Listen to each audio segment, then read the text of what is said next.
কি কি বিষয়গুলো নিয়ে কাজ করবেন? দেখেন, আমরা কাজ করব নাগরিকদের জন্য। নাগরিকদের যত সমস্যা আছে, আপনি বললেন না অনেক ধরনের সমস্যা আছে, আপনার সন্ত্রাস, মাদক সন্ত্রাস, চাঁদাবাজি, ছিনতাইকারী, কিশোর গ্যাং, উল্টো দিকে গ্যাস সংকট, রাস্তার সংকট, ময়লার সংকট, জলবদ্ধতার সংকট, অনেকগুলো সংকট। কিন্তু সরকারের দায়িত্ব থাকবে সব সংকট একসাথে নিরসনের জন্য কাজ করা। সো আমরা সবগুলো নিরসনের জন্য কাজ করবো, কোনো একটা আলাদা করে মার্ক করে না। আর আমরা সবচেয়ে বড় যেটা করতে চাই সেটা হলো সরকারকে জনগণের হাতে তুলে দিতে চাই, জবাবদিহি সরকার করতে চাই। এবং এইটার কারণে আমরা জনগণের কাছে প্রতিজ্ঞাবদ্ধ। আমাদের ইশতেহারের সবচেয়ে গুরুত্বপূর্ণ পয়েন্ট যে প্রত্যেকটা ওয়ার্ডে প্রত্যেক মাসে একবার আমরা ওপেন টাউন হল মিটিং করব, যেখানে সকল জনপ্রতিনিধি মানে এমপি, কাউন্সিলর এরা থাকবেন এবং সরকারি সেবামূলক প্রতিষ্ঠান, থানা, আপনার তিতাস, ওয়াসা, এদের কর্মকর্তারা থাকবেন।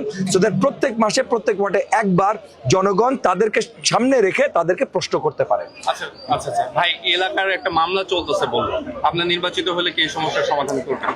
মামলাটা কোর্টের অধীনে, কিন্তু এইখানে এই মামলাগুলোর মেইন ভিত্তি হলো একসময় সরকারি ক্ষমতা খাটিয়ে একটা গোষ্ঠী তাদের জমি দখল করতে চেষ্টা করেছে, এবং একবার না বারবার, এবং এটার জন্য অনেকবার আগুন লাগিয়ে দিয়ে জমি দখল করতে চেষ্টা করেছে। এটা শুধু আমরা ঢাকা শহরের এই এলাকায় দেখি না, অনেক এলাকায় এই ধরনের ঘটনা দেখি, এবং এই সব একটা সরকারের আমলেই হয়েছে, তাদের পৃষ্ঠপোষকতায় কিছু গুন্ডা বাহিনীরা করেছে।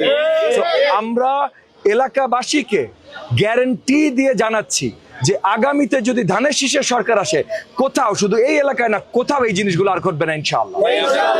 শিক্ষার সাথে অনেকদিন ধরে জড়িত, আপনি যদি জয়ী হতে পারেন শিক্ষার ক্ষেত্রে কি ধরনের পরিবর্তন আনবেন?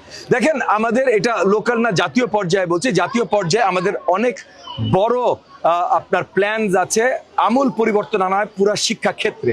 সো এইটা এখন আসলে ছোট ইন্টারভিউ বলে বোঝানো যাবে না, বাট আমাদের বিশাল প্ল্যান ইনশাআল্লাহ।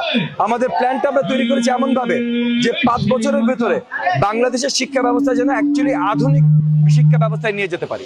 আচ্ছা, আরেকটা ভাই, নির্বাচনের দিন কোনো ইলেকশন ইঞ্জিনিয়ারিং এর কোনো সম্ভাবনা দেখছেন কি? দেখেন, কিছু আশঙ্কা সবসময় থাকে। আমরা আমাদের জায়গা থেকে পুরোপুরি ভাবে তৈরি হতে চেষ্টা করছি যেন কেউ যদি চেষ্টাও করে ইঞ্জিনিয়ারিং করতে না পারে। আচ্ছা, আর জয়ী হওয়ার ব্যাপারে ভাই আপনি কতটুকু আশাবাদী? খুবই আশাবাদী ভাই। চারিদিকে যেখানে যাচ্ছি শুধুমাত্র ধানের শীষের জয় জয়কার। So, আমি শুধু ঢাকা 13 নিয়ে আশাবাদী না, আমি 300 আসনের 300 আসন নিয়ে আশাবাদী ইনশাআল্লাহ।